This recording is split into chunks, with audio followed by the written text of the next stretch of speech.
Hello friends, कैसे हैं आप लोग। आप लोग लेके आ चुका हूं एक नया वीडियो जो कि है हमारा ब्रिक्स समिट 2023 के ऊपर।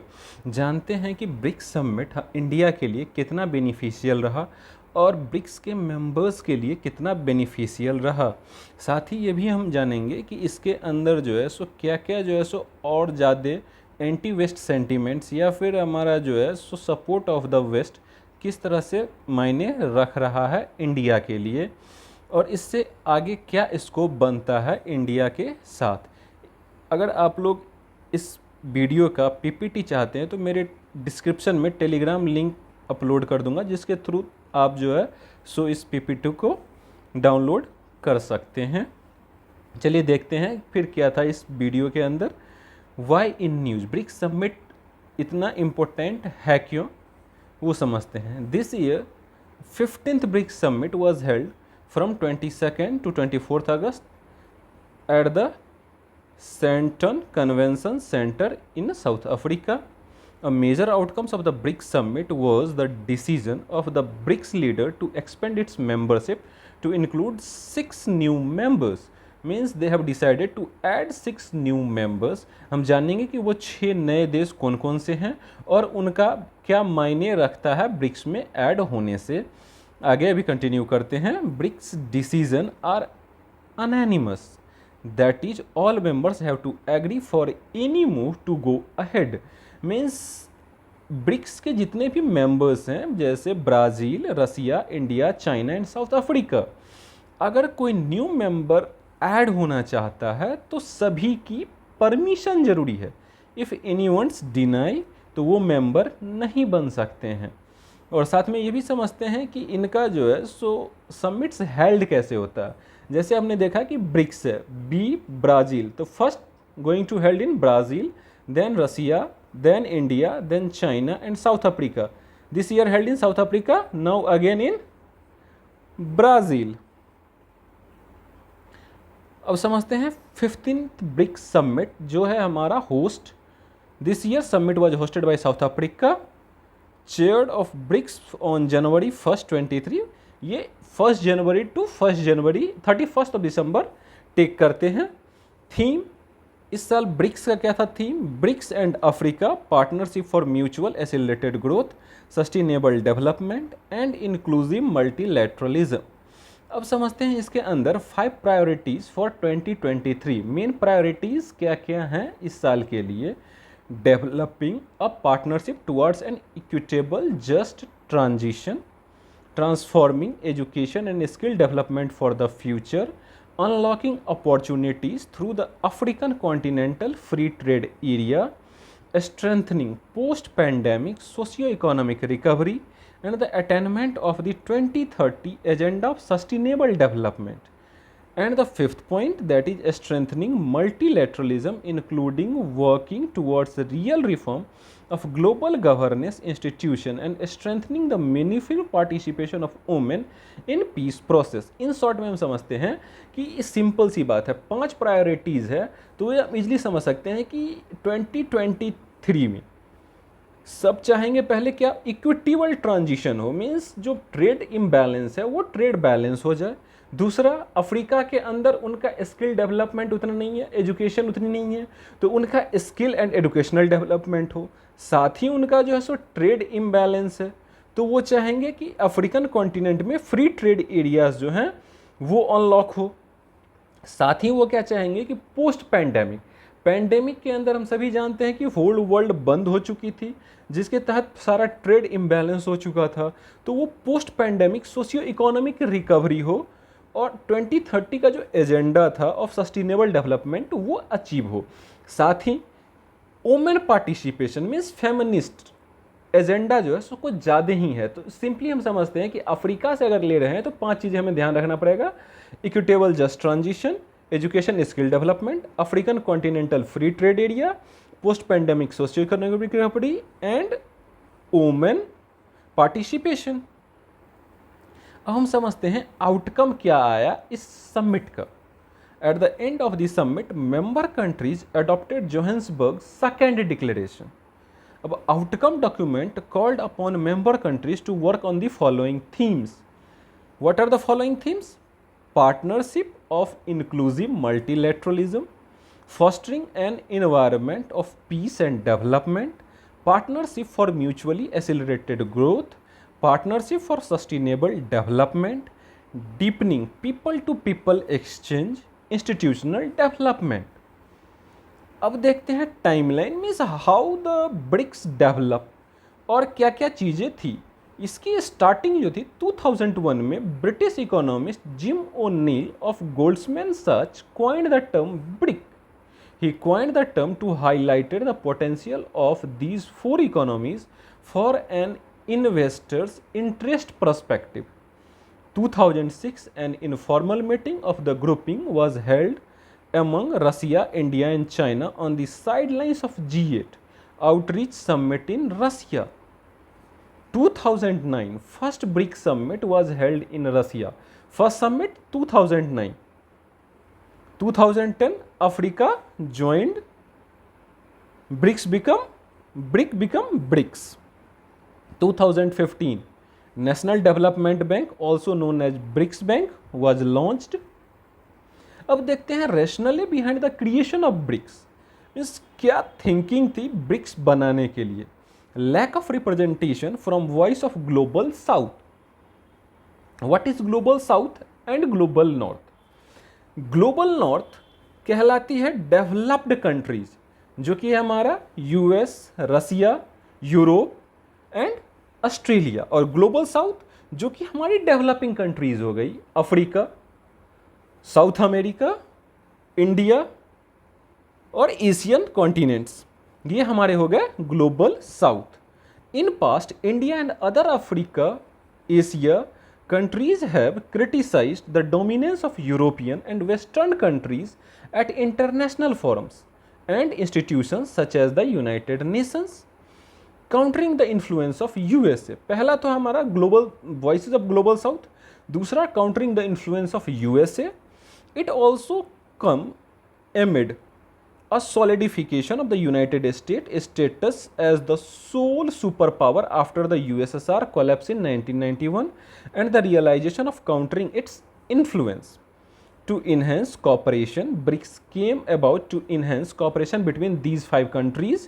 This include aspects of political cooperation through meetings and economic cooperation such as through the new development bank, which is meant to provide financial support to developing market for infrastructure and other projects. हम देखते हैं role of BRICS. What are the role played by BRICS? New Development Bank and the contingency reserve arrangement are actually the flagship outcome of BRICS. BRICS, which started off primarily with an economic pillar, has now diversified considerably to include security, health, science and technology, culture and civil society. Means जो BRICS का जो स्थापना हुआ था वो economic pillars पे, but उन्होंने अपना डाइवर्सिफिकेशन उसके अंदर लाया और उन्होंने क्या क्या इंक्लूड किया इसके अंदर, सिक्योरिटीज़ पे, हेल्थ पे, साइंस एंड टेक्नोलॉजी पे, कल्चर एंड सिविल सोसाइटीज़ पे, ये इनके अंदर ऐड हुए सारे points. Role of BRICS has also been very important in the context of being a pressure group on the question of reforms of multilateralism and also on the question of reforms of global governance institutions. BRICS sees itself as a bridge between developing countries and developed world and takes up the issue which are very relevant to the developing countries. Means ये एक तरह से bridge बना रहा है जो कि global south और ग्लोबल नॉर्थ के बीच की दूरियां को कम कर सके और डेवलपमेंट ग्लोबल साउथ के अंदर आए. Challenges faced by BRICS. What are the challenges faced by BRICS? Lack of binding ideology. And what are the binding ideology? Both China and Russia are now viewing the West with a lot more suspicion than before. This is due to Russia-Ukraine war and frequent roadblocks in US-China ties. India, meanwhile, has been deepening its relationship in a sphere of economy and technology with the US of late. This makes having a common policy and cooperation within the grouping difficult. US China conflict already, Russia Ukraine war conflict, अब India US के साथ ties, that is creating a lack of binding ideology. Bilateral differences between member countries, especially India and China. Diversity in terms of socio-cultural and political system. Economic slowdown faced by the member countries. China overwhelming presence which reduces the space for other countries. अब हम देखते हैं new means BRICS summit 23, इसके अंदर main outcomes क्या है, main ठीक है इसके अंदर. The 15th BRICS summit held in South Africa invited 6 countries to join the alliances. This is significant as this move can strengthen BRICS' claim of being voices of the global south. These countries are Iran, United Arab Emirates, Saudi Arabia, Argentina, Egypt and Ethiopia. Their membership will begin in 1st January 24. Significance. What is the significance of this move? A spokesperson of the developing world, adding new members, strengthening the group's heft as a spokesperson of the developing world, increased weightage of the organization. BRICS currently represent around 40% of the world population, more than a quarter of the world GDP. With the addition, it will represent almost half the world population and will include 3 of the world's biggest oil producers, Saudi Arabia, UAE and Iran. These are the 3 biggest oil producers, and BRICS countries adding 40% of world population and 1/4 of the global GDP. China's increasing dominance on the other. This move also raises concern about China's increasing dominance on the other, as China is driving the expansion of the group. The fact that regional rivals Saudi Arabia and Iran are now part of BRICS is in itself remarkable. China happens to be the biggest buyer of Saudi Arabia oil and had recently brokered a peace deal between Tehran and Riyadh. Needs for expansion of BRICS. We have to understand why they are expanding the BRICS. Anti-US sentiment and support for multipolarity. As per experts, there is a considerable anti-US sentiments in the world, and all these countries are looking for a grouping where they can use that sentiments to gather together. Also, there is a lot of appetite for multipolarity, for a platform where countries of the global south can express their solidarity. Aspiring blocs that can challenge the Western geopolitical view. The war in Ukraine has brought the West together on the one hand and strengthened the China-Russia partnership on the other. This war has turned BRICS into an aspiring bloc that can challenge the Western geopolitical views and emerge as a counterweight of Western-led fora like the group of G7 and the World Bank. The new members of BRICS.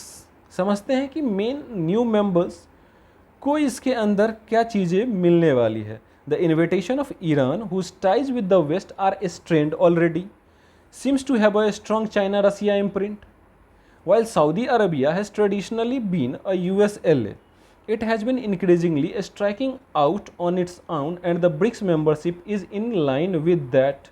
For Iran and Russia, this membership is signal to the West that they still have friend globally. Both Egypt and Ethiopia have had long-standing ties with the US too. Argentina, facing an economic crisis, will hope for financial aid from the BRICS. समझते हैं इस चीज़ों की कि actually है क्या.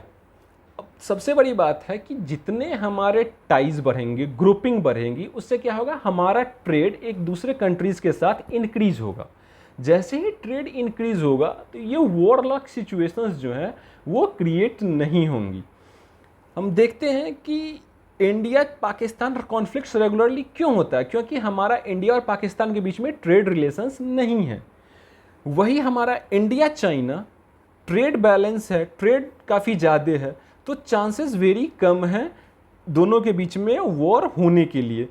इस वजह से जो है सो जितनी ज़्यादा ग्रुपिंग्स होंगी, जितने ज़्यादा ट्रेड्स होंगे, उतने ज़्यादा बेनिफिशियल होगा कि वॉर ना हो। अब देखते हैं कि ब्रिक्स समिट जो है एक्सपेंशन क्या मायने रखता है इंडिया के लिए। If India's presence at the G7 summit in Hiroshima where PM Modi also participated in an informal Quad summit was seen as a sign of New Delhi US tilt. It continues to attach importance to the anti-West BRICS. सबसे बड़ी बात, दुनिया BRICS को anti west देखती है, but due to presence of India ये anti west sentiments को little bit down करता है। साथ ही India is also part of Shanghai cooperation organisation and despite problems it has relations with Russia with China.